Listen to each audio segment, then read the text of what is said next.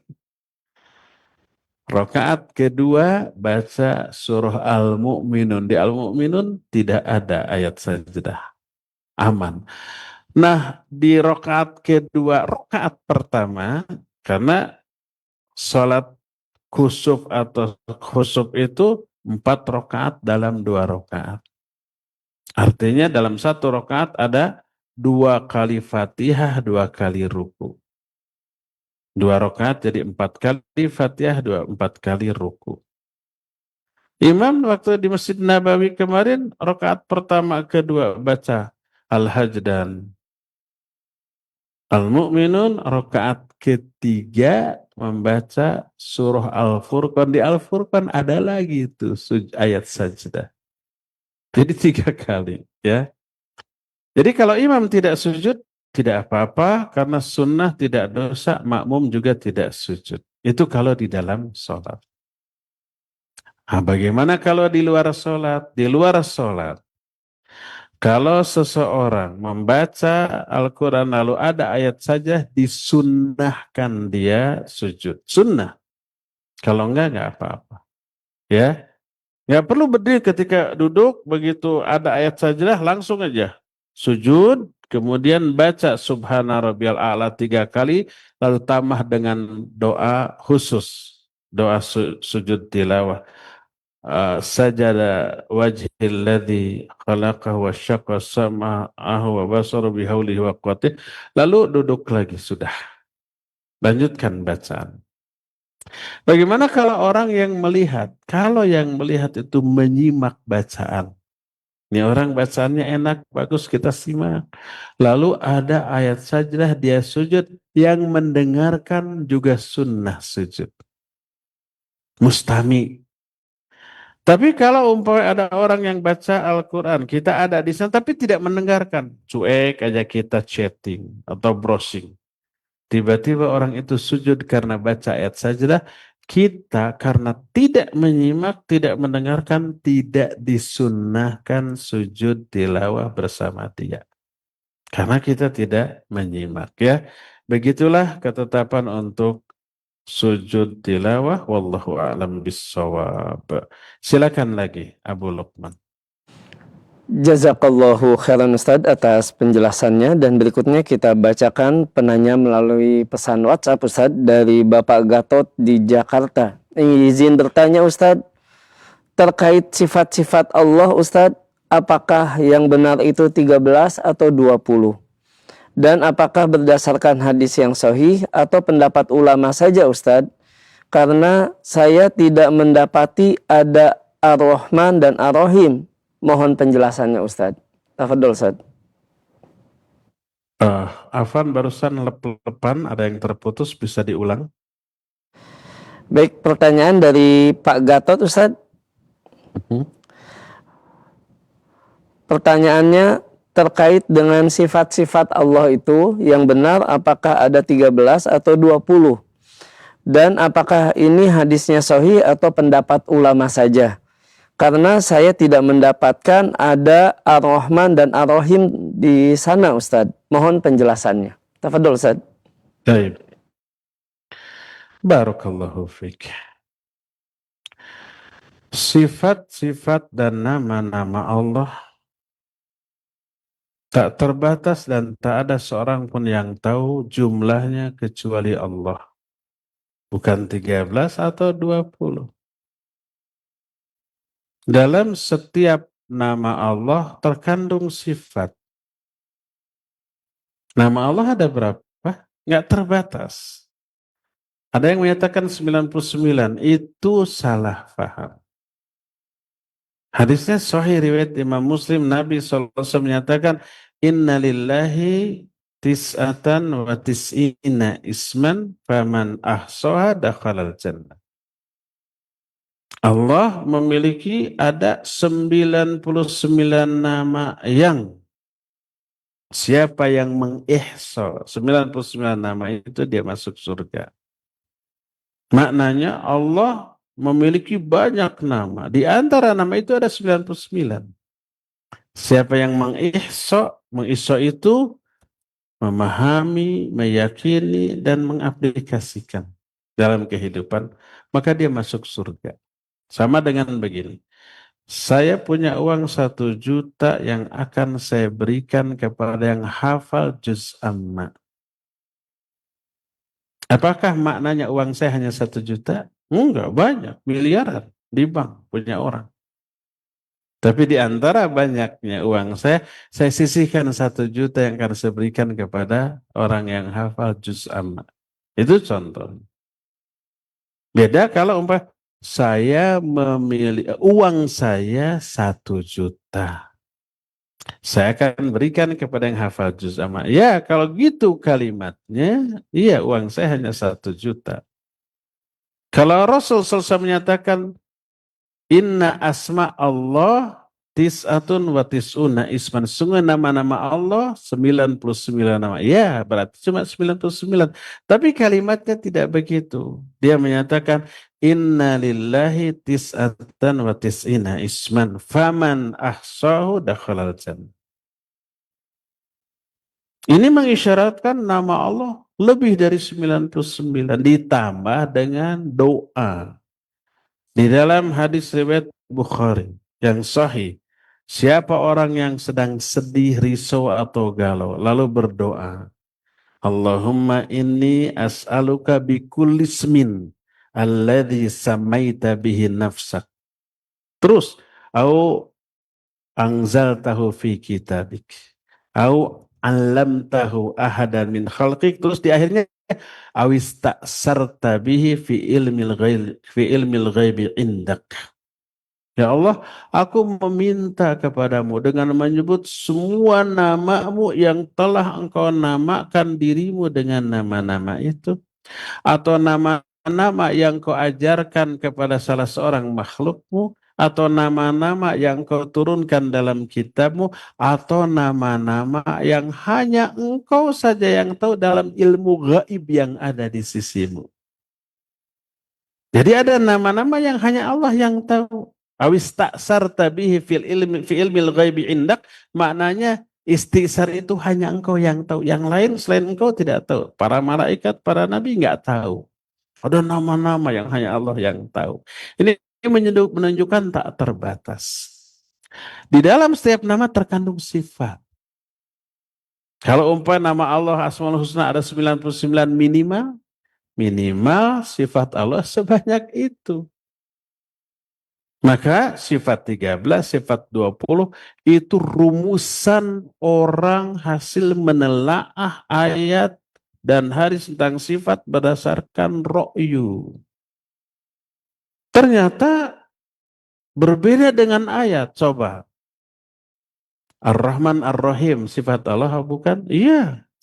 Al-Malikul Quddusus Salamul Mu'minul Muhaiminul Azizul Jabbarul Mutakabir. Itu sifat Allah. Ada nggak dalam sifat 13 atau 20? Nggak ada. Dikemanain itu? Padahal itu sifat Allah. Tapi kok nggak ada dalam 13 atau 20 gitu ya. Jadi memberi nama dan sifat kepada Allah dengan nama dan sifat yang tidak Allah tetapkan untuk diri sendiri. Sementara nama dan sifat bagi Allah yang Allah tetapkan dalam Quran atau hadis yang sahih tidak ditetapkan oleh orang itu. Siapa yang merumuskan ini? Pertama Abul Hasan Ali Al-Ash'ari rahimahullah. Dan itu beliau rumuskan ketika keluar dari keyakinan Mu'tazilah. Ketika lahir sampai usia 40 tahun, beliau Mu'tazilah, salah satu keyakinan Mu'tazilah Allah nggak punya sifat. Akhirnya ditelaah, oh ini keliru. Lalu keluar dari Mu'tazilah merumuskan sifat-sifat Allah berdasarkan ro'yu. Lahir sifat Allah yang 6. Mikir lagi 7, mikir lagi 9, mikir lagi 11, mikir lagi 13. Di antara muridnya ada Imam Al-Maturidi. dikembangkan jadi 20. Tapi di akhir hayat, dan ini dikemukakan dalam kitab Maqalatul Islamin dan kitab Al-Ibanah an Usulid Diyanah. Beliau rujuk dari pendapat ini, kemudian rujuk kepada apa yang dikemukakan oleh Imam Ahmad bin Hambal tentang akidah Ahlus Sunnah. Nah, inilah rujuknya beliau dari sifat 13 dan 20. Terus terang, kajian kita pertama tahun 90-an membahas kitab Al-Ibanah an Usulid Diyanah itu. Kenapa? Karena kebanyakan orang memahami sifat 13 dan 20. Siapa yang menetapkannya? Abul Hasan Ali Al-Asy'ari. Yuk kita bahas kitabnya langsung. Di sana menunjukkan rujuknya beliau terhadap hal ini. Ya. Walhasil sikap sifat 13 dan 20 tidak didasarkan kepada ayat dan hadis, malah jauh berbeda dengan ayat dan hadis. Perbedaannya dalam bentuk menetapkan nama sifat-sifat yang tidak Allah tetapkan sebagai sifat bagi diri Allah dan mengingkari beberapa sifat yang Allah tetapkan sebagai sifat bagi dirinya dalam Al-Quran dan Sunnah. Inilah penjelasan tentang sifat 13 ataupun 20. Wallahu a'lam bishawab. Terakhir Abu Lukman ya, silakan. Jazakallahu khairan Ustaz atas penjelasannya, dan terakhir kita angkat pertanyaan oleh line telepon, kami persilahkan. Iya, silakan. Sudah masuk? Assalamualaikum warahmatullahi wabarakatuh. Waalaikumsalam warahmatullahi wabarakatuh. Dengan siapa di mana? Dengan Ummu Humaira. Baik, silakan. Afwan Ustadz, ini terkait dengan bagaimana caranya seorang menantu untuk berbakti kepada seorang mertua. Menantu ini diamanahkan oleh mertuanya untuk mendidik adik iparnya gitu. Qadarullah adik iparnya ini terlalu melenceng pergaulannya gitu. Baik. Di sisi lain seorang menantu ini berpikir sebagai menantu ini bukan ranahnya gitu. Sementara anak dari mertuanya ini yaitu suaminya itu pun sudah angkat tangan terkait adik perempuannya ini gitu. Baik. Bagaimana ya Ustadz ya sikap seorang menantu menanggapi permintaan seorang mertua yang minta bantuan untuk ditunjukkan kembali itu jalan yang lurus kepada adik iparnya gitu. Baik, cukup insya Allah Ummu. Ya, mungkin itu. Iya, insya Allah sudah cukup. Assalamualaikum Ustadz. Barakallahu fiik. Jazakallahu khairan. Wa jazakallahu khairan. Tafadhol Ustaz. Ya, waalaikumsalam warahmatullahi wabarakatuh. Wa fiki barakallahu wa jazakillahu khairan. Jadi mertua menyuruh menantunya untuk menasihati iparnya. Iparnya ini anak dari mertuanya berarti ya. Yang sudah melenceng terlalu jauh. Tapi menantu menganggap ini bukan kewajibannya. Taib, barakallahu fiik. Iya, pertama, terlepas ada hubungan kekerabatan atau tidak. Sesama muslim itu tetap bersaudara. Walaupun nggak kenal. Maka lahir kewajiban untuk mendakwahi, mengingatkan, meluruskan bila saudara itu salah dan keliru. Walaupun bukan kerabatnya. Umpamanya teman, umpamanya tetangga, keliru melenceng, dakwahi semampu kita sesuai dengan kondisi yang memungkinkan untuk kita lakukan. Di luar kemampuan ya sudah, bukan tanggung jawab kita. La yukallifullahu nafsan illa usaha. Apalagi ada hubungan kekerabatan, ini saudara ipar. Mungkin orang tuanya sering menasihati, mengingatkan, tapi nggak mempan. Dia melihat menantunya ini sedikit punya wibawa, sedikit didengar omongannya oleh iparnya ini daripada orang tuanya. Tak ada salahnya mengingatkan. Tak ada salahnya meluruskan. Kalau kita memiliki akses yang lebih bisa diterima daripada mertua, lakukan. Apalagi ini kerabat, apalagi ini ipar. Walaupun bukan ipar, bukan hubungan kekerabatan, tetangganya datang ke kita, tolong nasihati anak saya, nasihati, nggak apa-apa. Masuk ke dalam ranah tawasobil haqq, tawasobis sabar. Unsur akhaka zaliman au mazluman. Ya. Tolong tuh saudaramu baik yang zalim ataupun yang dizalimi. Yang zalim ditolong dengan cara dicegah dari kezaliman. Jadi itu kewajiban terhadap sesama muslim. Hakul muslim alal muslim sittun. Hak seorang muslim atas muslim yang lainnya ada 6. Salah satunya adalah idzastansohaka fansahu. Kalau diminta nasihat, kasih nasihat. Karena itu tidak ada salahnya apabila kita melakukan permintaan mertua. Tapi tentu saja semampunya. Kalau sudah disampaikan ke dia, ngeyel di atas kesatannya, ya sudah. Gimana lagi? Wa ma'alaina illal balagul mubin. Tidak ada kewajiban kita kecuali sekedar menyampaikan. Kalau sudah disampaikan, urusan dia dengan Allah. Kalau Allah memandang dia layak menerima hidayah, nasihat kita jadi jalan untuk memperoleh hidayah. Inna rabbaka huwa a'lamu biman dhalla an sabilihi wa huwa a'lamu bil muhtadin. Allah lebih tahu siapa orang yang layak dibiarkan sesat, siapa orang yang layak diberi hidayah. Kita tidak tahu orang ini layaknya disesatkan atau diberi hidayah oleh Allah, kita nggak tahu. Kewajiban kita menyampaikan, wa ma'alaina illal balaghul mubin. Nggak ada kewajiban bagi kita kecuali untuk menyampaikan. Diminta ataupun tidak diminta, apalagi ini diminta oleh mertua. Tolong tuh adik kamu tuh, adik ipar kamu nasihati, saya sudah bingung, sudah nggak digubris, mungkin omongan kamu didengar sama dia. Lakukan, nggak apa-apa, nggak masalah. Setelah dilakukan ternyata hasilnya sama, tidak ada perubahan, hidayah Allah belum juga turun, maka kita sudah lepas dari kewajiban, ya. Demikian, wallahu a'lam bishawab. Cukup sampai di sini. Insyaallah kita jumpa kembali di hari Jumat yang akan datang. Subhanakallahum bihamdik asyhadu an la ilaha illa anta astaghfiruka wa atubu ilaik. Walhamdulillahi rabbil alamin. Wassalamualaikum warahmatullahi wabarakatuh.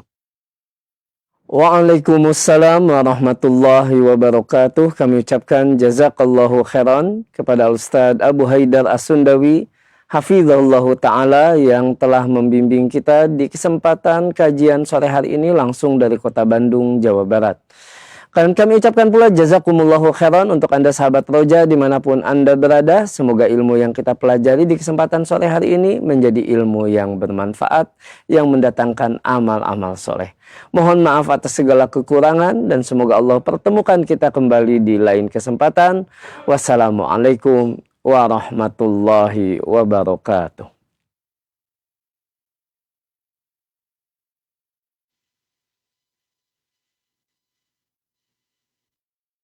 Simak Radio Roja Bogor 100.1 FM, Radio Roja Majalengka 93.1 FM, Radio Roja Palu 100